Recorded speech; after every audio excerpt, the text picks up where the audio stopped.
Kalau hatinya sehat, tutur katanya baik, perangainya bagus, kehadirannya menyenangkan orang.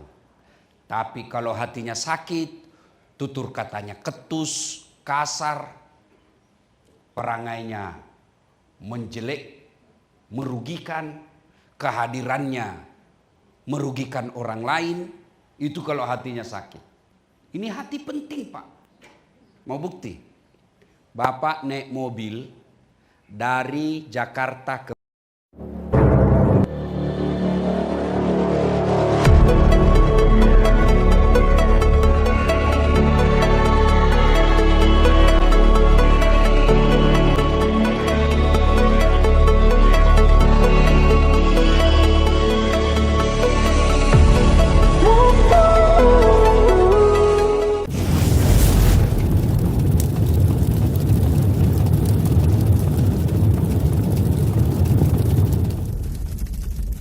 Bapak Ibu lihat enggak ini? Adik-adik lihat ini? Bapak-bapak lihat ini? Nah, anggaplah ini dosa kepada istri. Alasan rapat ternyata pergi merapat. Anggaplah ini dosa kepada suami. Alasan pengajian, betul pengajian 1 jam tapi gosipnya 2 jam. Ya. Anggaplah ini bicara kotor dan kasar. Anggaplah ini menghina orang. Inilah dosa. Ini dosa. Nampak. Ibu bapak saudara-saudara sekalian. Kemudian setelah saya giniin. Masih kelihatan enggak yang tadi? Masih kelihatan ibu yang tadi? Adik-adik masih lihat yang tadi? Tidak. Anggaplah ini amal kebaikanmu. Itulah makna dari hadis Nabi, tutupi keburukanmu, tutupi kesalahanmu dengan memperbanyak kebaikan. Nah, orang masuk surga Bapak Ibu sekalian, bukan karena tidak ada dosa. Kalau orang masuk surga karena tidak ada dosa, maka demi Allah tidak ada isinya surga kecuali Muhammad sallallahu alaihi wasallam. Mana ada manusia yang tidak ada dosanya? Tunjukkan saya dalam gedung ini yang tidak ada dosanya. Kalau saya lihat depan saya ini muka-muka penuh dosa juga semua ini Pak. Ya bukan? Ini yang bicara, Bapak pikir tidak ada dosa saya. Dosa saya sekarang paling banyak dosa mata. Apalagi selama saya di sini, kemarin saya jalan-jalan ke New York. Astagfirullah. Saya bilang untung saya tinggal di Makassar. Ke kanan paha, kiri ketek, depan saya dada. Astagfirullah. Dia bilang mahasiswa saya, kameramen saya, kenapa dilihat Ustaz? Ya pasti dilihat, barang bagus. Habis amal. Mana ada ndak ada dosa? Jangankan sedulur-sedulur sekalian, jangankan kita, kurang apa mulianya para nabi. Apa Bapak pikir nabi ndak ada dosanya? Adik-adik, nabi paling pertama Allah utus namanya Nabi Adam. Apa ndak ada dosanya? Ada dosanya. Apa dosanya Bu? Makan buah khuldi. Itu nabi.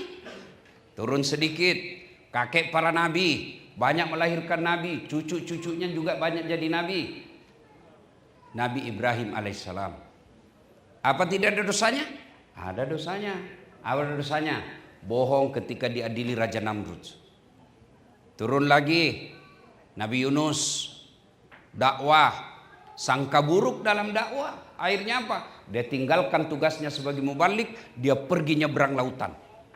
Sangka buruk kepada Allah. Ada dosanya? Nabi Nuh, la ilaha illallah, jangan sembah kecuali Allah, tiada Tuhan selain Allah. Anaknya justru berkhianat. Nabi, apalagi kita yang perantau seperti ini, pasti banyak dosa. Maka orang masuk surga bukan karena tidak ada dosa, tapi kenapa Ustaz? Dengar ibu-ibu, ini jangan beritahu yang tidak datang, rahasia ini Bu ya. Kenapa orang masuk surga? Karena ditimbang kebaikannya sebelah kanan. Makanya ada malaikat namanya pencatat kebaikan sebelah kanan.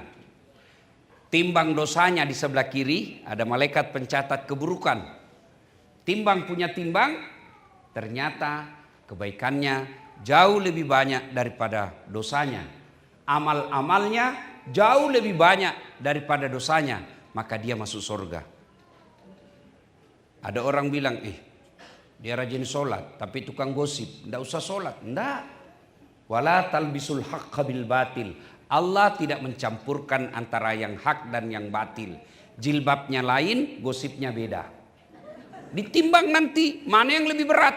Kalau ternyata kebaikannya lebih berat, meskipun selisihnya 0,1%, maka dia masuk surga. Itulah sebabnya kita dianjurkan memperbanyak amal. Saya lihat ibu-ibu semua, bapak-bapak semua banyak amalnya. Alhamdulillah, alhamdulillah. Tapi ingat, seolah-olah Nabi berkata, Das'ad, perbanyak amalmu, kumpul amalmu. Setelah itu pelihara. Jangan sampai amalmu hancur oleh karena perbuatanmu sendiri.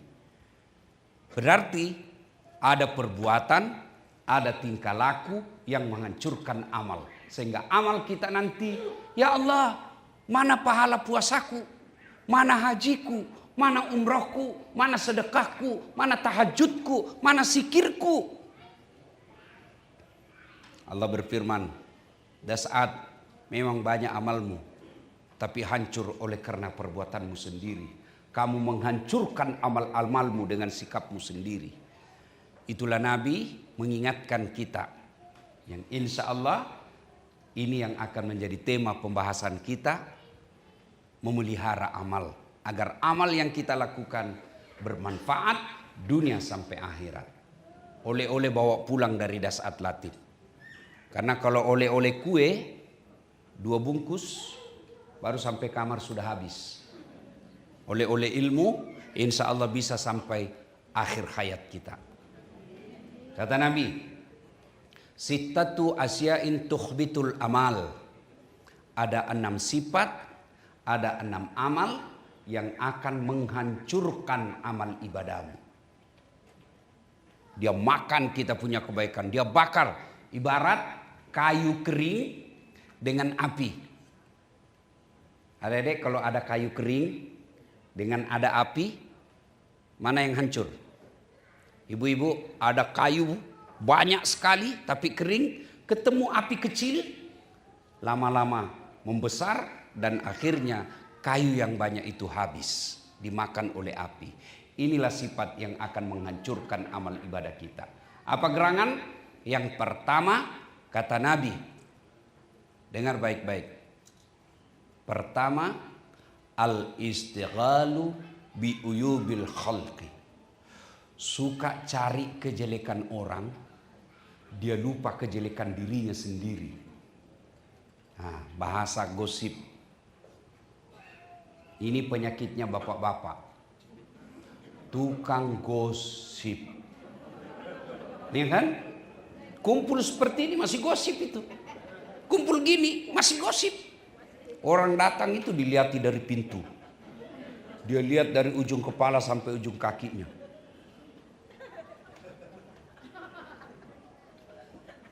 Dia enggak ngomong tapi mulutnya. Apa? Kenapa? Kudungnya enggak serasi. Katanya, iya kayak umbul-umbul. Mulai dia gosip semua orang. Masuk lagi yang satu. Apa? Palsu. Emasnya palsu. Tuh, padahal rajin ngaji itu. Lewat lagi yang satu. Kasihan ya. Rajin pengajian tapi suaminya selingkuh. Nah, ustadz pun dia gosip. Masuk ustadz dia lihat-lihatin. Itu juga bajunya yang di YouTube.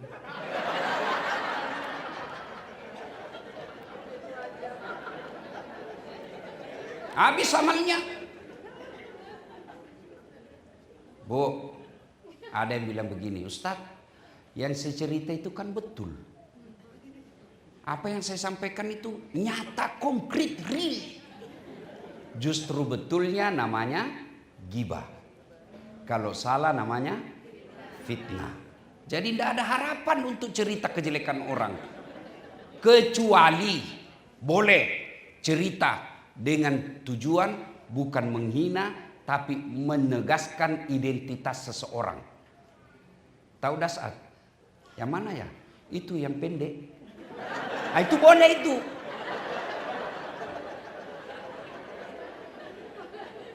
Tahu Dasat? Iya. Ada itu yang dari Sulawesi, hitam-hitam, pese-pese. Boleh menegaskan, tapi jangan diulang-ulang. Kalau sudah diulang-ulang, menghina sudah namanya. Ya. Tapi selama dengan niat mempermalukan, maka itu pasti menghancurkan amal.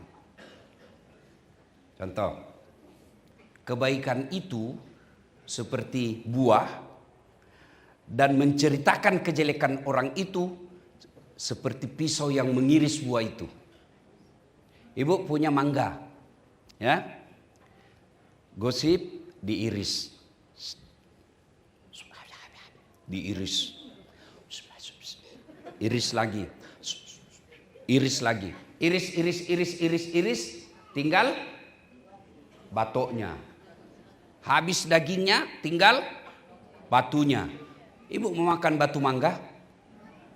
Bau bijinya. Ya pokoknya itulah, mau biji mau ini ibu-ibu. Dia tunggu saya salah ucap.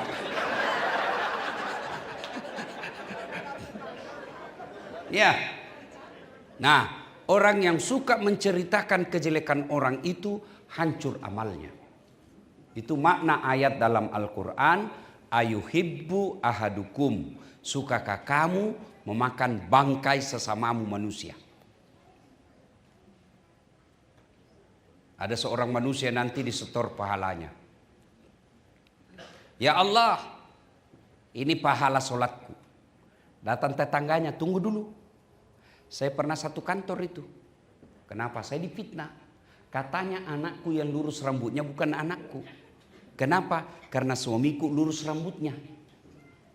Gara-gara fitnahnya, saya malu, saya tinggalkan komplek itu. Gara-gara fitnahnya, saya berhenti kerja di tempat itu. Gara-gara saya berhenti kerja, anak saya kasihan jadi stunting. Gara-gara dia itu. Allah berfirman, ya sudah kalau begitu ambil sholatnya. Habis sholatnya bu, 30 tahun. Setor lagi. Ya Allah ini puasaku. Datang lagi tetangganya, tunggu dulu. Saya pernah tetangga. Kenapa? Dia fitnah saya. Katanya mobilku hasil korupsi. Gara-gara fitnahnya saya dipecat. Gara-gara saya dipecat, akhirnya kehidupan saya tidak menentu. Gara-gara dia itu. Allah berfirman, ya sudah ambil puasanya. Habis sholat, habis puasa, habis haji, masih ada yang datang. Saya juga pernah dihina itu. Saya pernah sama-sama caleg. Dia fitnah saya, akhirnya pendukung saya hilang. Sudah jual rumah, tidak menang saya. Saya minta keadilan. Yang orang ini berkata, ya Allah bagaimana lagi? Habis sudah amal saya. Kata Allah, wahai hambaku, tidak ada maksiat yang tidak ada balasannya hari ini. Supaya adil, ambil dosanya orang yang pernah kau sakiti. Maka kalau ada orang yang suka menghina, itu artinya dia serahkan amalnya ke orang yang dia cerita. Jadi ibu-ibu, oleh-oleh pertama pengajian dari tempat ini, mulai hari ini berhenti gosip. Berat Ustaz. Ada yang datang. Apa? Anu apa?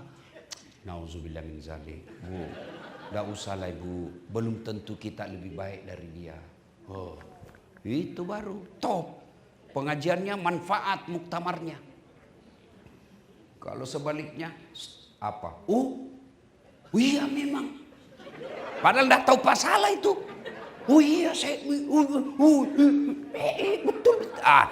Ini suka ikut campur namanya. Coba tahu ikut campur bu?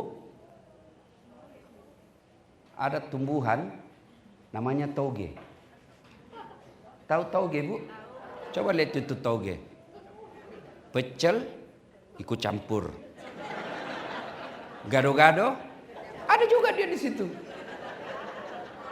Lontong, ada lagi dia di situ. Nah, jadi kalau ada ibu-ibu di sini, ruangan sini, sedikit-sedikit ikut campur, oh iya, toge nih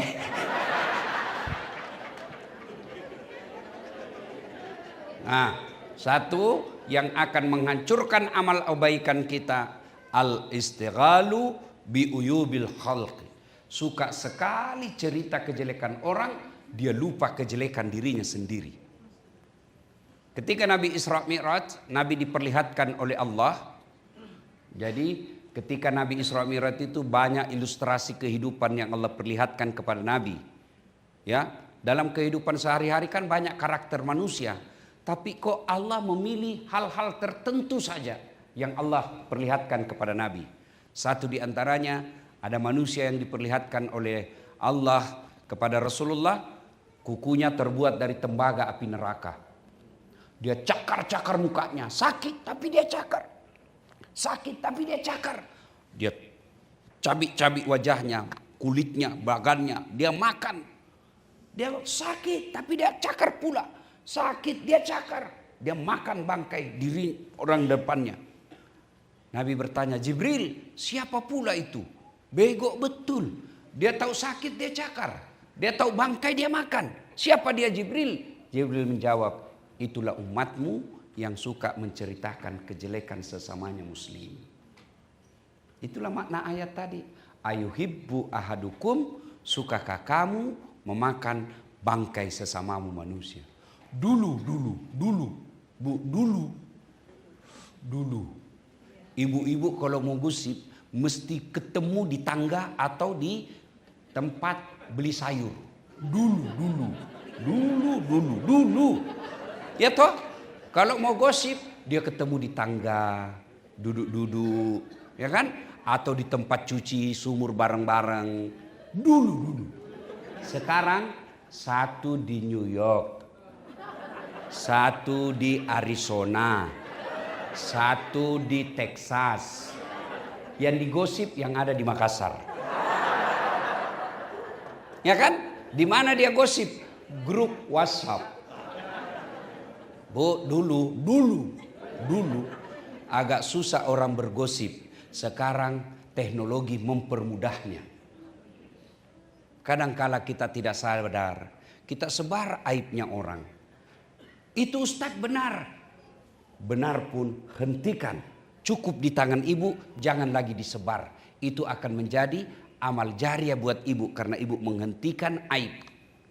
Sebaliknya, kalau bapak ibu meneruskannya, maka selama berita itu beredar, selama itu ibu dapat dosa. Kalau ada amal jariah, maka pasti ada pula dosa jariah. Ini yang pertama. Apa ya Bu? Yang pertama kita ulang apa? Apa? Kesimpulannya anda usah hadisnya. Kesimpulan saja, satu huruf. Gosip. Itu berhenti nonton check and recheck, infotainment. Apa gunanya itu kau nonton? Tapi itu juga yang membuat ibu-ibu senang nonton. Oh, dia mau tahu semua urusannya artis. Dia kenal kau. Oh, dia mau tahu. Oh, Masya Allah.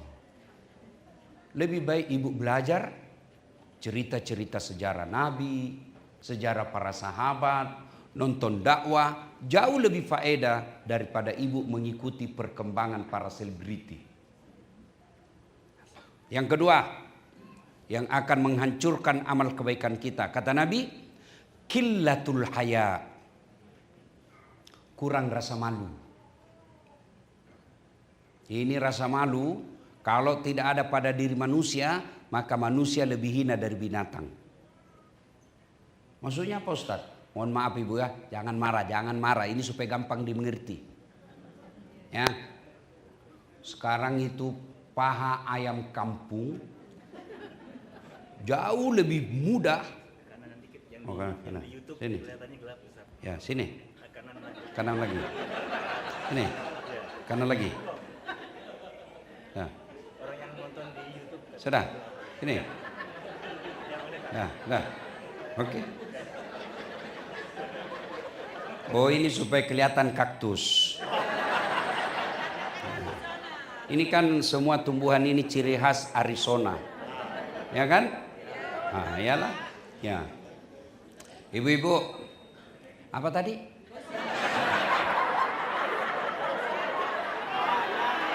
Melihat paha ayam kampung jauh lebih sulit dan mahal daripada paha cewek.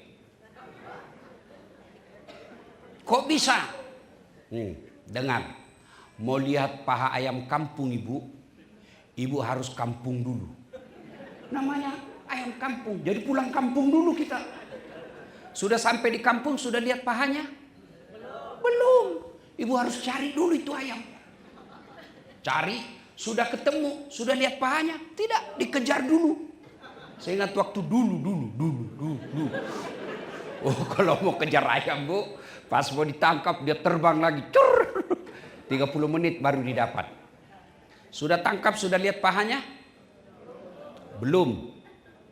Dibayar dulu sama yang punya ayam. 70.000 paling murah. Sudah bayar, sudah lihat pahanya? Belum. Dipotong dulu. Potongnya mengucapkan Bismillahirrahmanirrahim. Sudah lihat pahanya? Belum. Direndam dulu air panas. Ya kan? 15 menit. Sudah direndam, sudah lihat pahanya? Belum. Dicabut dulu bulunya. Sudah dicabut, baru kelihatan pahanya. Paha ayam kampung. Pulang kampung dulu, kejar 30 menit, beli 70.000, dipotong pakai basmalah, kemudian direndam air panas 15 menit, baru dicabut 7 langkah baru bisa lihat paha ayam kampung. Paha cewek, kau keluar aja di pinggir jalan, 10 menit 10 pasang paha gratis. Tidak perlu bayar, dengan gampang kita lihat. Makanya tolong para cewek, hargai jeripayah kami memelihara amal. Kami laki-laki jaga mata, tolong Anda akhwatnya jaga akhlak. Biar kami setengah mati jaga mata, kalau Anda berkeliaran habis amal kami. Ya kan? Dilihat dosa, tidak dilihat barang bagus. Iya kan? Maka orang yang tidak punya rasa malu habis amalnya. Rasa malu ini mulai tipis. Dulu. Waktu saya masih SMA, kan belum ada jilbab waktu itu. Perempuan roknya di bawah lutut. Ya kan? Kalau jatuh ballpointnya, teman saya yang perempuan, dia pegang dulu kerah bajunya, baru dia gini, baru dia tunduk. Kan dulu belum ada jilbab. Ini. Baru dia ambil ballpointnya. Begitu takutnya kelihatan. Sekarang, dia sengaja Pak menantang. Terbuka lebar-lebar. Orang seperti ini hancur amalnya. Habis amalnya. Ada juga pakai jilbab. Ada. Tapi kurang rasa malu. Kenapa? Jilbabnya tipis, sempit. Warna kulitnya pula, warna baju dia pakai warna coklat. Yang mirip betul warna kulit. Jadi kita membayangkan seolah-olah dia tidak pakai baju. Ada kan yang begitu, Bu? Tipis, pakai jilbab tapi tipis. Ya kalau masih langsing masih bagus kelihatan. Tapi kalau overload, di kampungku bilang seperti buras, Pak. Tahu buras, Bu? Apa ya? Lontong apa ya? Itu biasa kan masih ada kayak kentara ikatannya itu. Orang-orang yang keluar rumah seperti itu hancur amalnya. Itulah sebabnya Islam mewajibkan kita berpakaian tutup aurat. Cukup? Tidak. Syarat berikutnya tidak mempertontonkan lekuk-lekuk tubuh. Itu syarat Quran itu. Bikin pakaian syaratnya satu, tutup aurat. Ibu sudah tidak kelihatan pahanya, sudah bagus. Tidak kelihatan lengannya, sudah cukup. Bagus. Tapi lengkapi syarat yang kedua, tidak mempertontonkan lekuk-lekuk tubuh. Kadang ada ibu-ibu sempit bajunya, sempit roknya. Akhirnya kalau jalan menderita.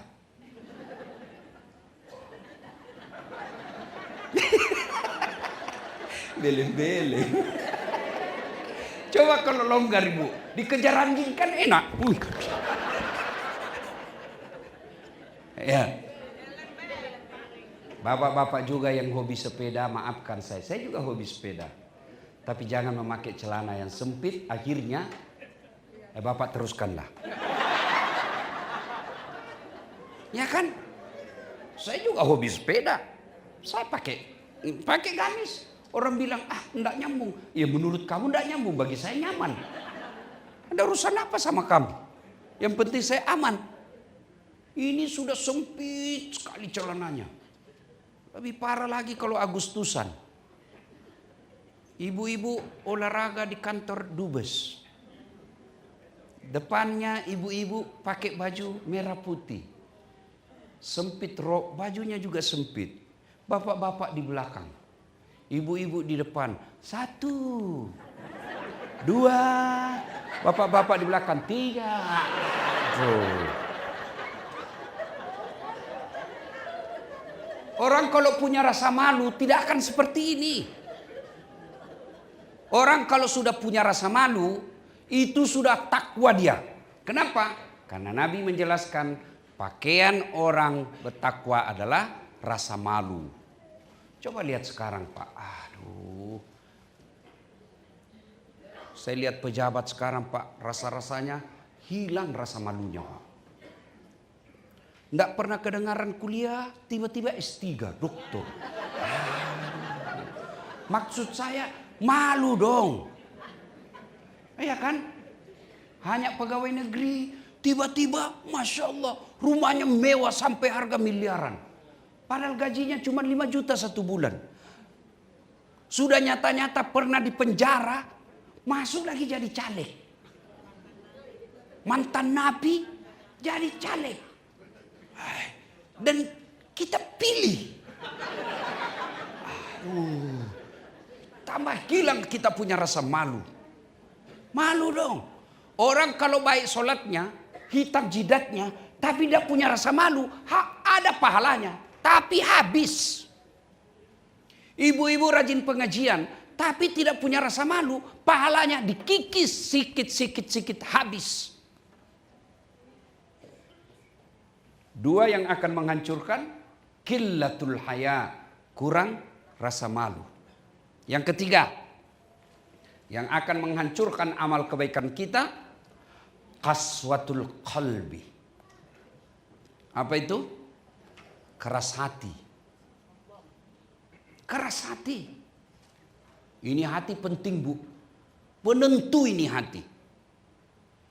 Itu sebabnya Nabi katakan, dalam dirimu terdapat segumpal daging. Apabila ada juga ulama mengatakan segumpal darah. Apabila segumpal daging itu hancur, rusak seluruh anggota tubuhmu. Tapi apabila segumpal daging itu sehat, sehatlah seluruh anggota tubuhmu.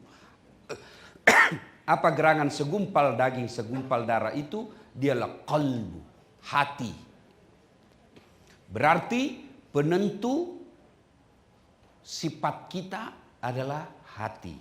Kalau hatinya sehat, tutur katanya baik, perangainya bagus, kehadirannya menyenangkan orang. Tapi kalau hatinya sakit, tutur katanya ketus, kasar, perangainya menjelek, merugikan, kehadirannya merugikan orang lain, itu kalau hatinya sakit. Ini hati penting Pak. Mau bukti? Bapak naik mobil dari Jakarta ke Bandung. Yang nyetir tangan. Gas rem kaki. Yang melihat perjalanan rambu-rambu mata. Yang berpikir sepanjang jalan otak. Tapi begitu ada tikungan, apa tertulis? Hati-hati. Ada tertulis otak-otak. Ya kan, padahal otak kan yang berpikir. Iya Bu, di kantor, yang nulis pengumuman, tangan. Yang melihat salah ketik, mata. Yang mencerna kalimat yang betul, otak. Tapi begitu ada pengumuman, apa kata announcer? Perhatian, perhatian. Tidak ada perotakan, perotakan. Berarti ini hati memang penting. Maka itu orang yang qaswatul qalbi, keras hatinya, hancur amalnya. Mana yang dimaksud qaswatul qalbi, keras hati? Tidak mempan nasihat Pak. Selesai dengar ceramah, wah baik itu ceramahnya Pak Ustadz tadi. Dari poin-poin penyakit hati, rasa-rasanya kurang itu. Kalau Ustadz jelaskan cuma 6, saya 8. Betul itu kata Ustadz itu. Insya Allah pulang dari muktamar ini saya akan membenahi diri. Itu bagus imannya. Hatinya baik. Tapi kalau sebaliknya, apa itu Ustadz? Jangan lagi panggil tahun depan. Nyindir aja kerjanya terus. Dan saya dilihat-lihati. Seolah-olah nuduh ke saya. Jangan lagi panggil panitia, coret namanya. Ini qaswatul qalbi. Tidak mempan nasihat nih. Orang yang baik hatinya, innamal mu'minuna alladzina iza dzukirallah wajilat qulubuhum wa iza tuliyat alaihim ayatuhum sadathum imanan wa ala rabbihim yatawakkalun. Orang yang baik hatinya, satu, orang yang bagus hatinya, bagus imannya. Dia dengar nama Allah, bergetar hatinya. Nah, coba bapak-bapak periksa. Kalau begitu bapak dengar nama Allah disebut atau bapak sebut nama Allah, mampu menggetarkan hati, itu maknanya hati bapak masih baik. Contoh, namanya getaran hati. Ibu-ibu masih ingatkan dulu waktu dulu. Bapak masih ingatkan waktu cinta puber pertama. Kalau ada perempuan saya dulu. Kalau ada perempuan saya suka, jangankan lihat wajahnya, dengar aja namanya sudah, dia bilang orang Makassar, dumba-dumba. Bergetar gini, didengar namanya, langsung mampu menggetarkan hati. Kalau namanya Allah mampu menggetarkan hati bapak, itu tanda imannya baik, hatinya bagus. Tapi bagaimana nama Allah mau menggetarkan hati kita?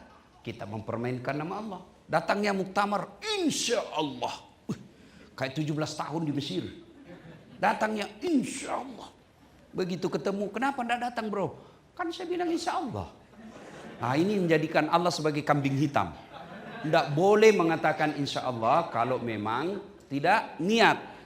Yang boleh mengatakan insya Allah niat besar tapi mengatakan kepada Allah. Kalau memang niatnya saya tidak akan datang hanya karena mau lolos dari undangan, insya Allah. Begitu ketemu kan saya memang insya Allah. Tidak boleh ya. Nah tanda yang berikutnya menurut Al-Quran, orang yang baik hatinya itu selesai dengar dakwah bertambah imannya. Nah, ini Bapak kalau pulang dari muktamar ini berapa sesi dakwah, pulang ada yang dibawa dan ada mampu memperbaiki hati kita, berarti hatinya masih baik. Tapi sebaliknya kalau sudah dengar dakwah tidak ada faedah, tidak ada perbaikan, hati-hati. Mungkin inilah yang Allah sindir dalam Quran. Wa zawa'un alaihim a'anzartahum am lam tunzirhum la yu'minun. Kau nasihati atau tidak, kau dakwai atau tidak, kau ceramai atau tidak, sama saja mereka tidak akan beriman. Qaswatul qalbi, keras hati, orang yang akan menghancurkan pahalanya sendiri. Yang keempat, kita ulang dulu supaya ada faedah. Apa yang pertama Ibu? Apa? Gosip. Yang kedua? Orang Bugis bilang kuras siri. Ya.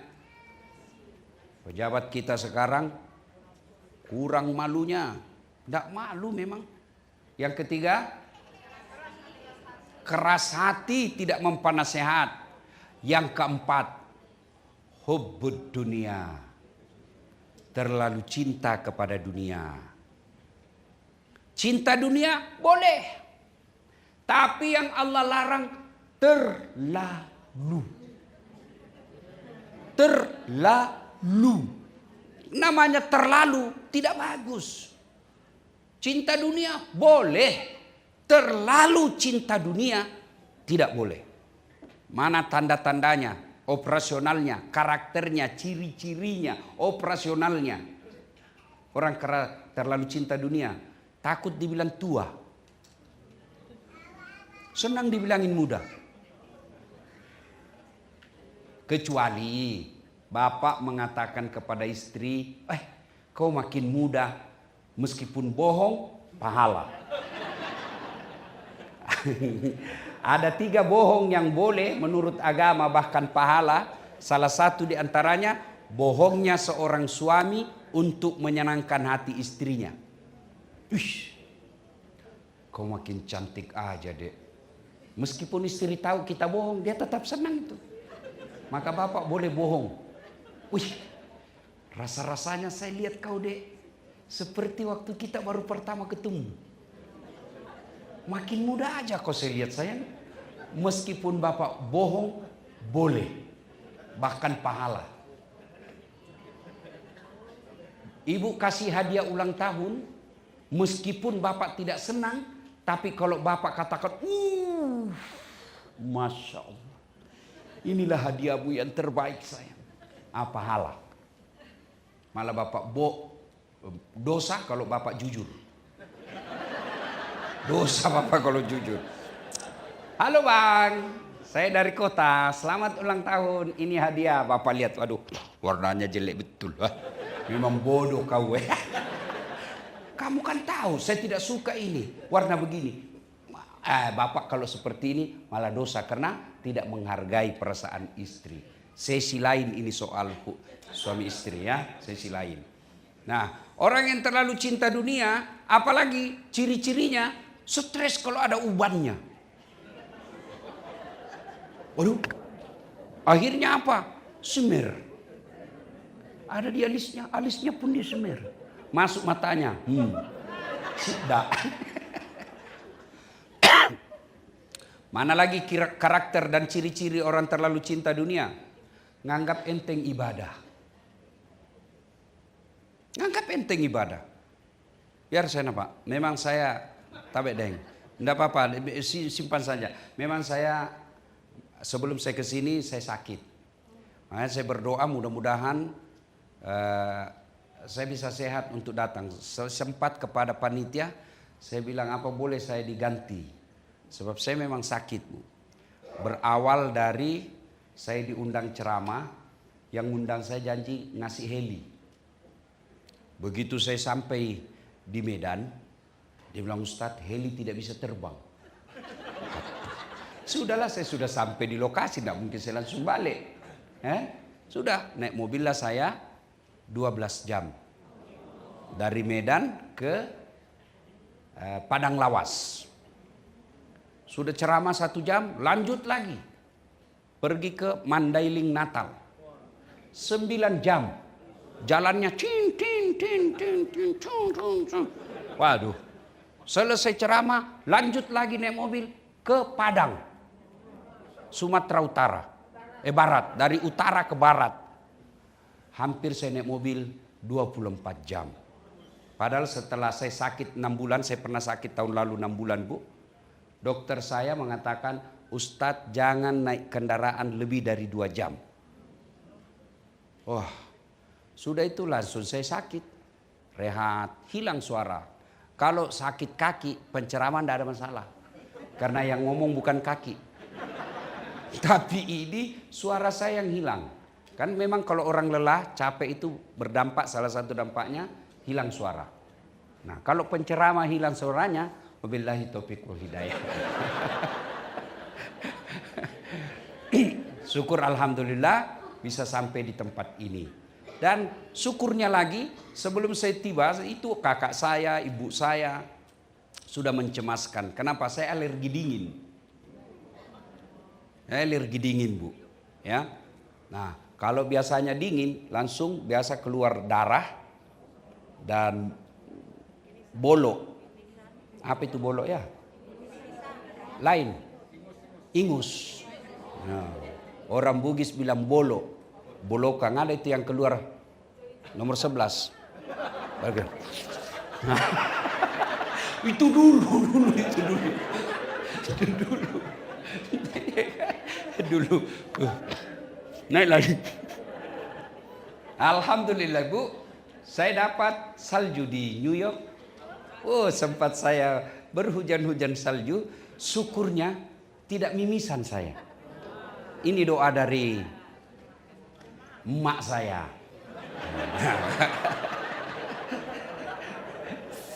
Ya, oke, kita ulang lagi. Hubbud dunia, terlalu cinta dunia. Mana lagi karakternya? Terlalu cinta dunia. Karena cari nafkah, tidak sholat. Ada begitu, banyak. Lembur, tambah jam kerja, lupa sholat. Tuan-tuan yang saya muliakan, meninggalkan Indonesia, datang ke Amerika, cari nafkah. Untuk apa? Kehidupan dunia. Tapi kalau bapak ibu tidak sholat, semua kebaikan ibu lakukan tidak ada gunanya. Itu yang saya istilahkan, karena lapar betul, dia beli nasi bungkus. Setelah ada nasi bungkus, sayangnya nasinya dia buang, bungkusnya dia makan. Inilah aslinya beda-beda. Ada begitu, ada. Dia beli nasi bungkus, nasinya dia buang, bungkusnya dia makan. Siapa mereka? Mereka yang jauh-jauh cari nafkah ke sini, sampai di sini tidak sholat. Itu ciri-ciri karakter orang yang terlalu cinta dunia. Mana lagi karakter terlalu cinta dunia? Bakhil, pelit, dedekut, seke, kikiri galang, paku jambatan. Itu pelit. Tahu pelit, Bu? Tahu pelit? Karena rasa-rasanya ada pada diri kita masing-masing. Mau lihat pelitnya ibu-ibu? Saya biasa lihat di kompleks. Coba lihat kalau dia beli sayur. Allah karim. Ada memang itu ibu-ibu hobi nawar. Sudah penjual sayur kasihan. Enaknya itu penjual sayur. Dia datang bawakan kita. Dia sanjungnya lagi. Aduh Puang Haji. Ibu Haji cantik sekali ibu hari ini. Seragamnya kita punya jilbab dengan baju. Oh ya Deng. Berapa sayurmu? 2.500. Wuh, mahal betul. 2.000 ya? Aduh Bu, rugi Bu. 2.000. Ya sudahlah. 2.300.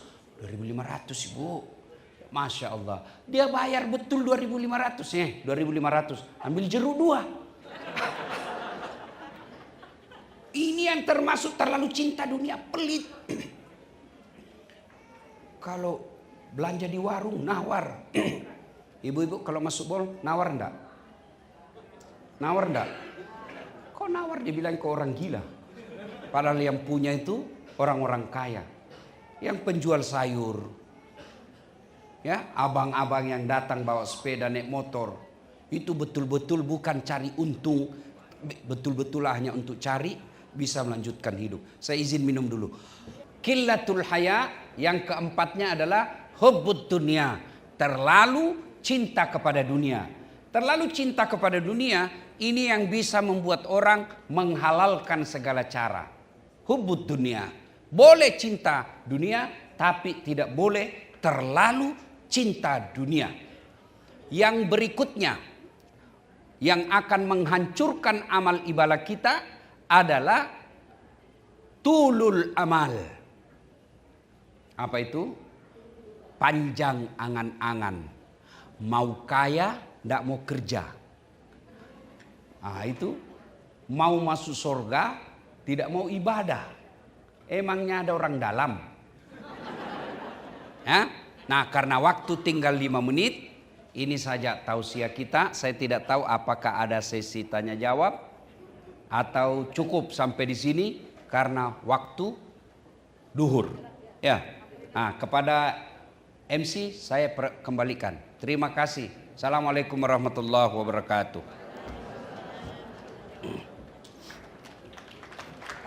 Ya, terima kasih Ustaz.